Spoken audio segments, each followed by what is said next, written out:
Y ya está por aquí Manuel Cid, director técnico de Innovación y Desarrollo en la Fundación Miguel Rosa Morán de Madrid. Hola, ¿qué tal? ¿Qué tal, ¿Cómo estamos? Manuel? Hola. Hoy además días. frente a frente, qué bien podernos ver aquí, estar al lado unos de los otros, ¿no? Por primera vez.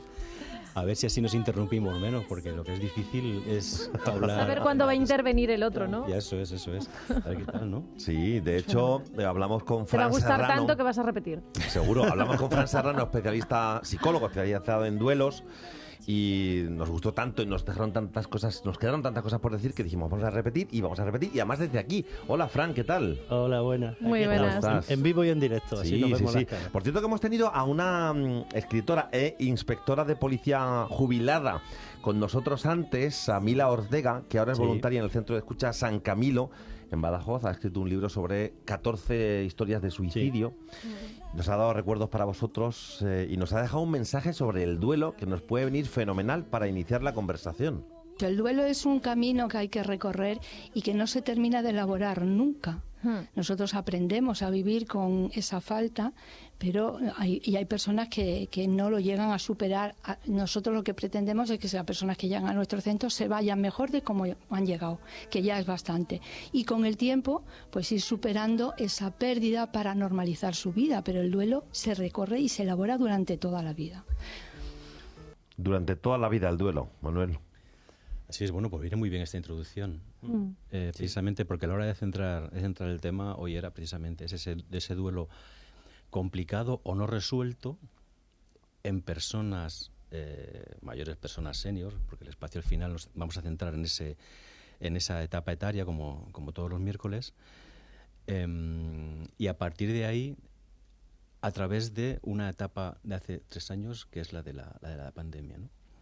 Ha habido estamos viendo algunos datos, he consultado cifras donde hemos visto cómo desde marzo de 2020 a mayo de 2020, por razones obvias, la tasa de mortalidad aumentó de manera salvaje, de manera hasta un 60% mensualmente, ¿no?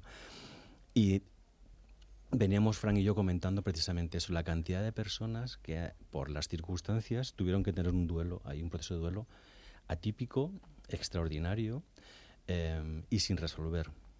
Y a fecha de hoy seguramente esas personas hayan estado desorientadas o un poco de aquella manera intentando solucionar. Bueno, entonces sí puede ser un proceso no resuelto, un proceso que dura mucho tiempo o poco tiempo y bajo estas circunstancias bastante más. Claro. Y además yo quería preguntarte también, Fran, si hay un duelo comunitario, ¿no? Porque en una situación como la de la pandemia ya no son duelos personales, o sea, como sociedad tenemos que atravesar un periodo de duelo, ¿no? Sí. Y además todos estamos acostumbrados a que cuando hay un duelo realmente el día que tú pierdes a alguien querido, que vas al tanatorio, vas al funeral o los días que pasa eso, esos días estás como en una nube, no te enteras mucho y tal. Realmente el duelo son los meses posteriores, Sí. ¿no? Y en este caso de la pandemia yo no sé si el duelo viene ahora, ¿no? Ahora que estamos ya un poco realmente empezando a enterarnos de por dónde pasamos. O sea que esto es una cosa de años. Es interesante la reflexión porque precisamente, como veníamos hablándolo antes, es una de las cosas que está pasando. Tenemos un duelo pospuesto. Hay gente que no pudo celebrar su duelo como podía haberlo hecho en otras circunstancias, haberlo elaborado de una manera más normalizada, porque las circunstancias eran las que eran. Después, como hemos ido cambiando la situación progresivamente, hemos vuelto a una cierta normalidad, aunque no es la misma normalidad que antes. Parece que muchos de estos duelos pospuestos siguen pospuestos. Es como si yo no pude hacer lo que tenía que haber hecho con el fallecimiento de alguien querido en su momento, ya lo haré más adelante, o tengo esa sensación de que ya lo haré en algún momento, pero no lo he hecho. No lo he hecho porque la vida ha continuado y bien porque ya las circunstancias no son, o también, como dices tú, porque esa parte social, el duelo no olvidemos que tiene una parte comunitaria, necesitamos celebrarlo con la gente. Los rituales suelen ser rituales sociales en las que tú necesitas que haya un cierto acompañamiento. Muchos de estos rituales no se han celebrado y ahora, 3 años después o 2 años después, te pones a organizar algo con gente porque alguien falleció hace 2 años, probablemente no lo haces y probablemente te falte algo de eso. Sí, hay duelos pospuestos que no se han resuelto todavía. Son capítulos que no se han completado y que bueno, además, al no haber podido celebrar el ritual, que yo creo que es algo que en todas las sociedades toma formas distintas, pero sigue siendo muy necesario, hay otro sentimiento que por personas cercanas yo he visto de cerca. Es una sensación, es como una, no sé, como algo que que te rompe porque sientes que es injusto, sientes que ya no solo no has podido celebrar el ritual, no te has podido despedir, no has podido estar en el hospital, no has podido ir al tanatorio, no has podido ir a nada. Es que hay personas que se han quedado en su casa, han recibido una llamada y ya está. Eso complica. Y ya está. ¿Cómo se resuelve eso? Sí. O sea, ¿cómo el cerebro acepta eso? Ya no el ritual, sino pues la inmediatez. Es decir, esta persona ha desaparecido y ese ritual que te ayuda a iniciar el proceso de duelo no ha existido. No, precisamente esos factores complican el proceso. Estoy en casa, no puedo salir. El cuerpo no puede seguir el procedimiento, entre comillas, adecuado, ¿no?, al que estamos acostumbrados, y la persona X pues, no puede estar.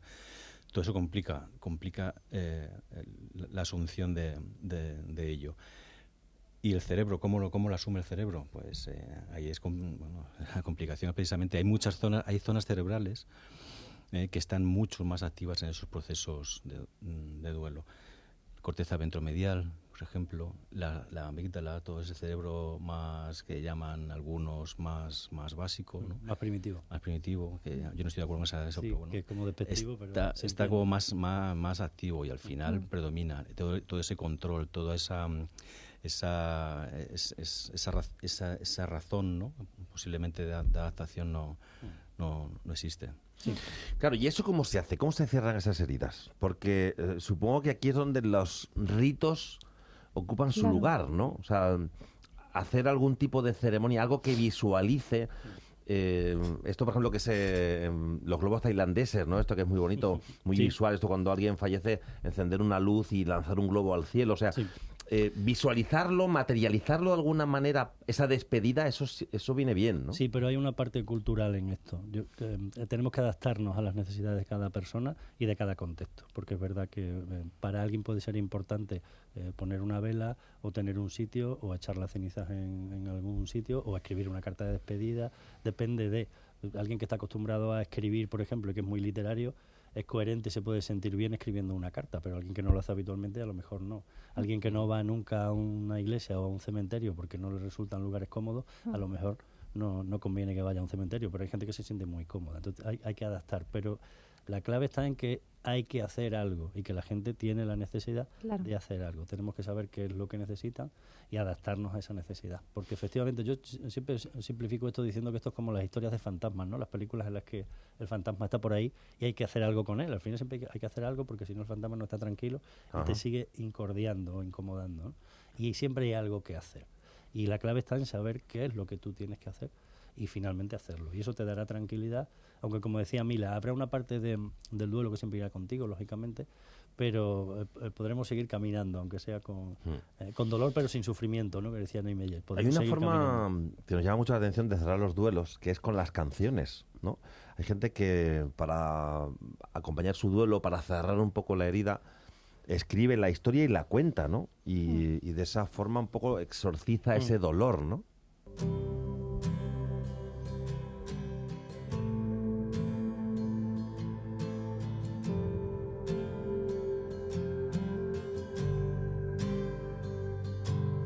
Me gustaría contarte que el canto ya se acabó, que me acuerdo cada martes cuando comíamos los dos de tu forrito polar, de tu sonrisa tan triste que me decías, hermano, los buenos son los Rodríguez. Como me gustaría contarte, ya no vivimos en la calle Luna, que están muy bien nuestros padres, pero nos falta ratón. Como me gustaría contarte y que me quitaras de encima, huidiza de mis caricias, que te perdiste un montón. Dani Martín perdió a su hermana, Miriam Martín, en 2009, con 35 años, sufrió un derrame cerebral. Como queda claro por la canción, estaban súper unidos. Esa pérdida la lleva siempre con él y le hizo esta canción. Sí, Porque él tiene la capacidad de hacer canciones. Claro, antes decías tú, el Claro, que hay es que capaz de aclararlo. escribir, escribe, Claro. ¿no? Escribe una Claro. carta de despedida. A Claro, lo mejor cada- no llega a ningún sitio, se guarda Claro, pero en hay un que cajón. buscar lo que podemos hacer cada Eso uno, es. ¿no? Hay un denominador común y es que necesitamos seguir comunicándonos de alguna forma, relacionándonos con la persona fallecida. Necesitamos eso. Por eso damos mensajes a la persona, aunque no esté, porque sí está de alguna forma, ¿no? Y esto es importante. Yo sigo comunicándome. Puede ser por una canción, puede ser hablando, puede ser soñando, puede ser escribiendo, pintando. El mundo artístico está lleno de expresiones relacionadas con la muerte, ¿no? Con el fallecimiento. Y yo creo que esto es importante, que seamos conscientes de que seguimos teniendo relación con esa persona. Y eso hay que organizarlo y hay que colocarlo. Y la pandemia ha dificultado esto, ha dificultado el que podamos normalizar esa relación con las personas que han fallecido, ¿no? Y además es curioso porque ahora se habla mucho de salud mental, parece que está de moda hablar de esto. Qué bien que esté de moda. Sí, pero falla algo. Hablamos de salud mental en términos generales cuando lo que verdaderamente ha hecho daño en la pandemia ha sido precisamente esto que estamos hablando. Y especialmente las personas mayores. Han muerto 150.000 personas. Cada persona tiene 5 personas directas afectadas de duelo, de media. Estamos hablando de 700, 800.000 personas en España afectadas de duelo, que muchos de ellos han tenido muchas dificultades para elaborarlo y que muchos de ellos, como estamos diciendo, siguen ahí. El 80% han sido personas mayores. Esto sí es un problema de salud mental, el duelo.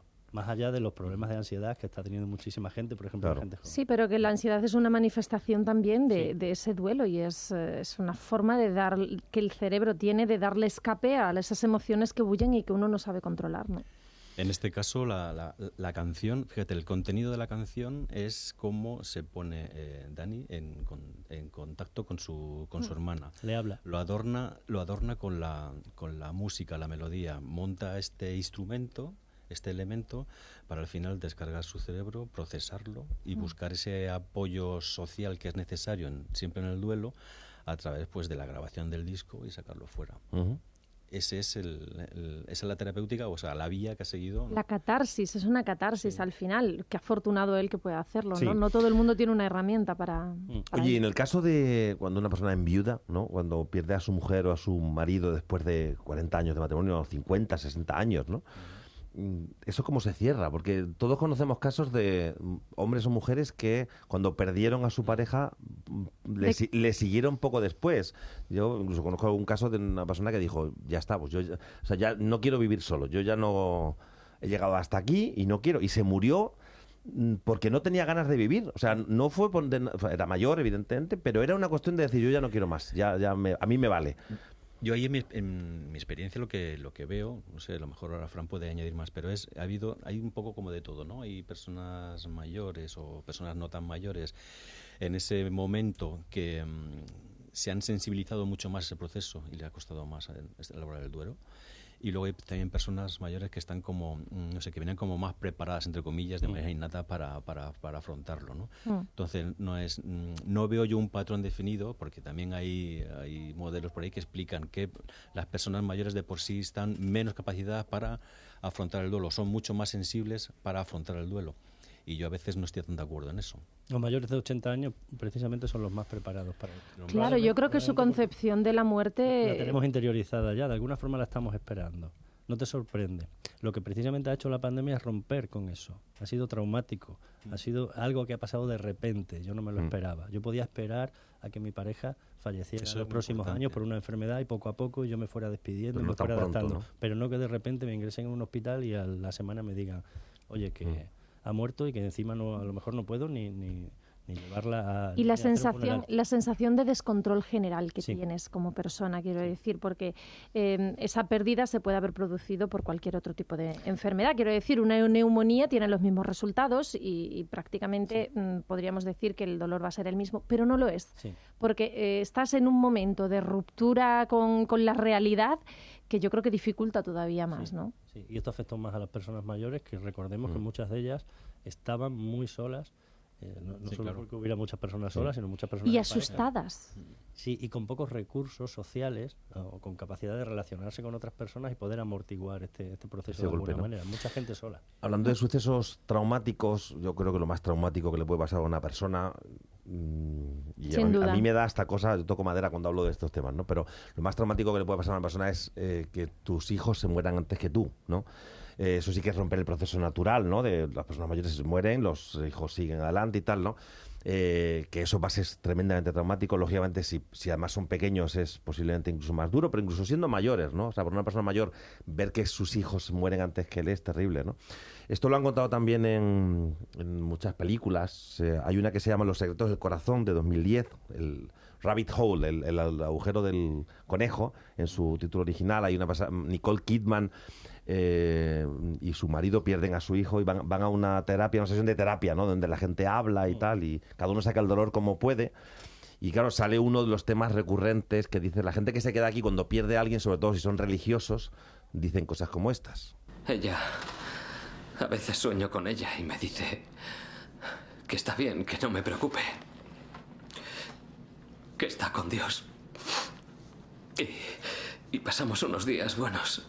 Entonces, piensas que si sumas muchos días buenos, estaremos mucho mejor. Si lo piensas, mejoras. Bueno, la semana pasada fue el aniversario. 1 año el martes pasado. Vuelves a recordarlo todo. Tenemos que decirnos el uno al otro que es la voluntad de Dios. Pero no podemos saber por qué. Solo Dios tiene la respuesta. Dios tuvo que llevársela. Necesitaba otro ángel. Necesitaba otro ángel. Pues ¿por qué no creaba uno? Otro ángel, al fin y al cabo... Es Dios todopoderoso. ¿Por qué, si podía hacerlo, no creó otro ángel? Ahí Nicole Kidman les cuestiona, cosa que luego los grupos te dicen, no, eso no debes hacerlo, o sea, deja que la gente hable y tal, ¿no? Y luego ya ella explica que es que no puede con los fanáticos religiosos y no sé qué, ¿no? Pero claro, la religión es una de las respuestas que tiene la gente, ¿no? De hecho, la propia religión, cualquier religión nace para dar respuesta a la inquietud de la muerte. Todas tienen el denominador común, el que explican que hay algo más allá de la muerte. Por eso surgen, por esa necesidad de entender... Prolongar la vida. Sí, de alguna forma, ¿no? Hay muchas maneras de prolongarla, que al final es lo mismo. Estamos queriendo seguir relacionándonos con esas personas de alguna manera, y por eso hacemos altares o hacemos monumentos o creamos religiones muy diversas en las que siempre hay una explicación, en la que hay algo más allá. Sí, pero que también es parte de la sanación del duelo. O sea, claro, el duelo se te hace más llevadero si dices, bueno, pues esta persona está con Dios, ya, espérame allí que ya iré yo, ¿no? O se ha reencarnado en un pájaro, ¿no? En algo, sí. Budistas, ¿no? No sé, yo creo que, no sé si para el grupo etario del que estamos hablando, esto es una presencia, ¿no? En la religión siempre está ahí. No sé qué va a pasar con las generaciones que rechazan cualquier tipo de afección por la religión, ¿no? No sé si cuando se vaya acercando el momento se apegarán a ellas o si encontrarán otras vías para dar respuesta a esta inquietud tan humana, ¿no? Tan básica. Es interesante. Sí. Si no tienes ese apoyo, vamos a decirlo, espiritual, ¿no? O de ese más allá, a lo mejor, no sé si puede ser más complicado el asumir pérdidas. Lo que pasa es que igual lo tienes de otra manera, ¿no? Las investigaciones sobre creencias religiosas vienen a decir que la evolución en los últimos años, sobre todo en los países occidentales, donde no para de crecer el número de personas ateas, tiene que ver con que están cubiertas las necesidades, precisamente, ¿no? En países más desarrollados tú tienes servicios sociales, tienes médicos, tienes atenciones de manera diferente, y eso hace que tengas menos necesidad de un Dios. Precisamente en los sitios donde más se sigue sufriendo hay más necesidad de Dios, ¿no? Está relacionado con eso, la necesidad. De todas formas, a lo mejor la experiencia puede ser o el tiempo puede ser una vacuna ante eso. Es que me estaba acordando ahora de una vez en un centro residencial al que fuimos, ocurrió pues un evento sí, bastante extraordinario, ¿no? Un residente asesinó a una de las personas que había allí, ¿no? Por la noche se levantó, la apuñaló y tal. Entonces, claro, fue un hecho pues, traumático allí en el centro. Y a mí en aquel momento me llamaron para, pues eso, para amortiguar un poquitín los demás residentes. Fíjate, han perdido un compañero, cómo van a asumirlo. Y estaban allí. Cuando llegué allí, yo vi pues, los residentes estaban sentados todos en una sala. Aquello fue un poco así. Complicado, mundo, sí. Y nada, los residentes estaban tan tranquilos allí sentados, hablando. Pues fíjate lo que ha hecho, pues fíjate qué tal. Pues no, que la cogió, pum, pum, pum, pum y tal. Y al rato, bueno, ¿y qué hay de comer hoy? Y eran personas, claro, Claro, se se sorprenden asumen las cosas de otro Han modo. vivido más y muchas personas mayores le preguntas y dices, pero vamos a ver, si yo he vivido una guerra, he vivido hambre, he vivido no sé eso qué, es, a eso me ahora tú me refería. estás diciendo que se te ha roto una uña y estás aquí llorando porque se te ha roto una uña, pero ¿qué me estás contando? Efectivamente, la experiencia ayuda a amortiguar las cosas y eso pasa especialmente en la gente muy mayor. Muy mayor, eso es. Sí. Ahí no hay religión que valga. Claro, de hecho, incluso desde el punto de vista, vosotros los dos sois psicólogos, pero desde el punto de vista sociológico se habla mucho ahora en este tiempo de eso. Como no hay un Dios que una y que proteja de forma comunitaria, digamos, la gente está mucho más perdida, ¿no? Incluso hay gente que lo sustituye por el Dios de la ciencia, ¿no? Es como, solo creo en la evidencia, en los estudios científicos.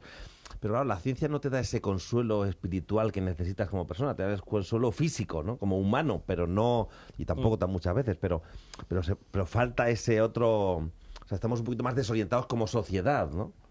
El otro día estuve yo participando en un foro de cuidados paliativos y precisamente había varios profesionales muy buenos y les pregunté por esta cuestión, ¿no? Esa parte espiritual que mucha gente habla de ella y que a veces parece que no está muy claro lo que es, ¿no? Y me decía, no, sí está muy claro lo que es. Independientemente de las creencias religiosas, hay una parte espiritual como necesidad de que hay algo, aunque solo sea darle fundamento a tu existencia, que tiene que ver con eso, y la religión está por debajo de eso. O sea, que hay gente que sí puede ser muy espiritual y no ser religiosa. Y luego en el caso de la etapa senior de la que nos ocupamos aquí en este tiempo, claro, uno cuando se va haciendo mayor, su vida se va poblando de alguna manera de fantasmas, ¿no? Y cuando ya se hace muy mayor, tiene muchos fantasmas detrás.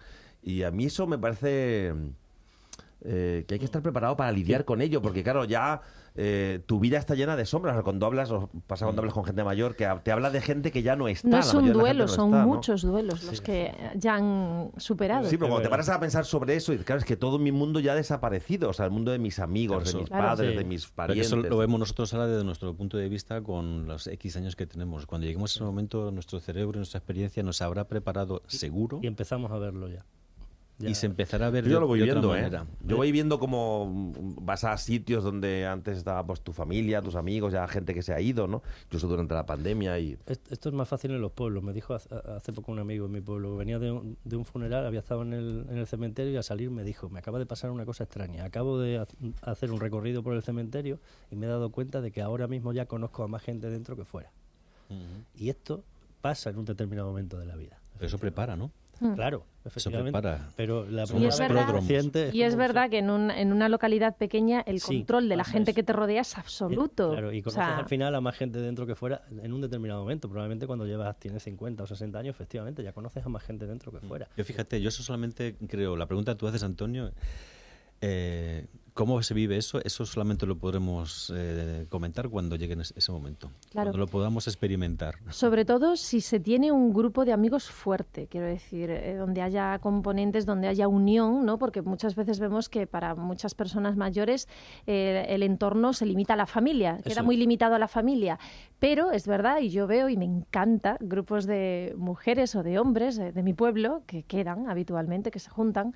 Cuando empieza a faltar gente de ese círculo, ese duelo también es muy complicado, porque primero porque piensas en tu hora, ¿no? Y segundo porque al final es una red social muy importante para ti que va desapareciendo, gente a la que quieres muchísimo que se va yendo, ¿no? Y el apoyo social y familiar, efectivamente, amortigua el duelo y precisamente la pandemia ha impedido eso, no nos olvidemos, ¿no? Y hay que recuperar, tenemos que vernos y hablar de nuestros dolores y de nuestros malestares, ¿no?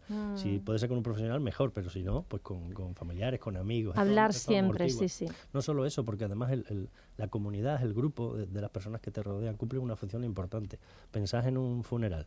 Lo que se hacía antiguamente, que alguien te llevaba comida, te iba por una silla. Antiguamente no. Hablaba. Sí, eso en los pueblos sigue pasando. Pero ahora, ¿no? los tanatorios han conseguido que eso sea como más informal, ¿no? Ahora parece Sí. que está todo como más organizadito, ¿no? Sí. Antes había como un montón de gente haciendo un montón de cosas, ¿no?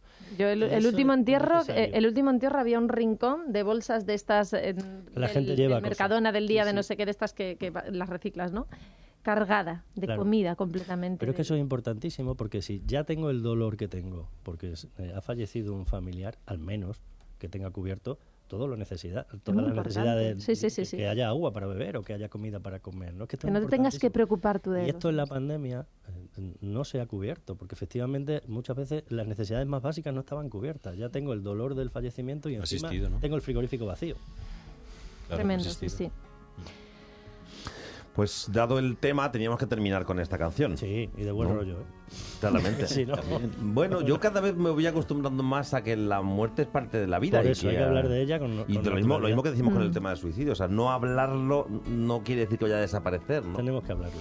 El 20 de marzo de 1991, el hijo de Eric Clapton cayó de un piso 53 de un rascacielos en Manhattan con 4 años y medio de edad. Sí. Y él le escribió Lágrimas en el cielo, Tears in Heaven. Y lo dejó para toda la vida. Lo dejó ahí, sí. Fran, muchas gracias. A vosotros, un placer. Un placer. Ya sabes que esta es tu casa, ¿eh? Volveremos. Manuel, un placer. Igualmente, nos vemos pronto.